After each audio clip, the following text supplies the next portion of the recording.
ગાંધીનગર ખાતે નવનિયુક્ત સરપંચો અને સભ્યોના અભિવાદન સમારોહનું આયોજન કરવામાં આવ્યું। આ કાર્યક્રમમાં મુખ્યમંત્રીના હસ્તે 761 સમરસ ગ્રામ પંચાયતોને કુલ 35 કરોડથી વધુની ગ્રાન્ટની ફાળવણી કરવામાં આવી।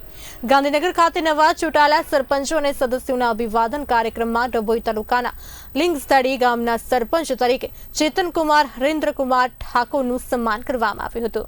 ગાંધીનગર ખાતે યોજાયેલ અભિવાદન કાર્યક્રમમાં ડભોઈ તાલુકાના લિંગસ્થળી ગામના યુવાન સરપંચનું મુખ્યમંત્રી ભૂપેન્દ્ર પટેલ અને સીઆર પાટીલની ઉપસ્થિતિમાં સન્માન કરવામાં આવ્યું હતું, જે ડભોઈ તાલુકા માટે ગૌરવની વાત છે। આ અંગે યુવા સરપંચ ચેતન ઠાકોરે સન્માન બદલ ગુજરાતના મુખ્યમંત્રીનો આભાર વ્યક્ત કર્યો હતો। સાથે જ સરપંચની ચૂંટણીમાં માર્ગદર્શન તેમજ સહકાર બદલ ડભોઈના ધારાસભ્ય શૈલેષભાઈ મહેતાનો પણ આભાર વ્યક્ત કર્યો હતો। ડભોઈ તાલુકાના લિંગસ્થળી ગામે સરપંચ તરીકે શ્રી ચેતનકુમાર હરેન્દ્રભાઈ ઠાકોરની જે પસંદગી થઈ છે તે બદલ અમે ગામજનો બહુ આનંદિત છે અને બહુ ખુશી માહોલ છે અમારા ગામમાં।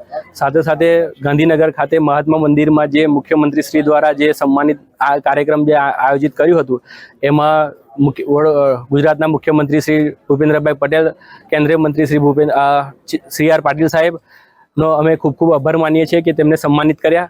સાથે સાથે દર્ભાવતીના ધારાસભ્ય શ્રી શૈલેષભાઈ સોટ્ટાનો પણ અમે ખૂબ આભાર માનીએ છીએ કે તેઓના માર્ગદર્શન હેઠળ તાલુકાના દરેક ગામના સરપંચો જે વિકાસના કામોમાં પ્રગતિશીલ છે એ એમના માર્ગદર્શન અને એમના સહકારના લઈને શક્ય બન્યું છે। આપણા વડાપ્રધાન શ્રી નરેન્દ્રભાઈ મોદી ગુજરાતના મુખ્યમંત્રી હતા ત્યારથી સરપંચશ્રીનું અભિવાદનનો પ્રોગ્રામની શરૂઆત કરવામાં આવેલી।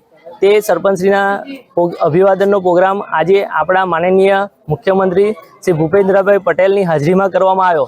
તેમાં મને શિક્ષિત ઉમેદવાર તરીકે મારું સન્માન કરવામાં આવ્યું। એ અકલ્પનીય હતું, તેમજ મેં સપનામાં પણ વિચાર્યું ન હતું કે મારું આ રીતે સન્માન કરવામાં આવશે। તે બદલ હું આપણા મુખ્યમંત્રી ભૂપેન્દ્રભાઈ પટેલ તેમજ સીઆર પાટીલ સાહેબનો ખૂબ આભાર માનું છું। તેમજ એ પ્રોગ્રામની અંદર સૌથી વધારે જે ભારણ મૂકવામાં આવ્યું કે ઘરે ઘર શૌચાલય, સ્વચ્છતા તેમજ સિંચાઈ પદ્ધતિનું એ યોજનાઓની વાત પણ હું મારા લિંગસ્થળી ગામના દરેક નાગરિકના ઘરે ઘરે પહોંચાડવા માટેનો હર હંમેશ માટે પ્રયત્ન કરીશ।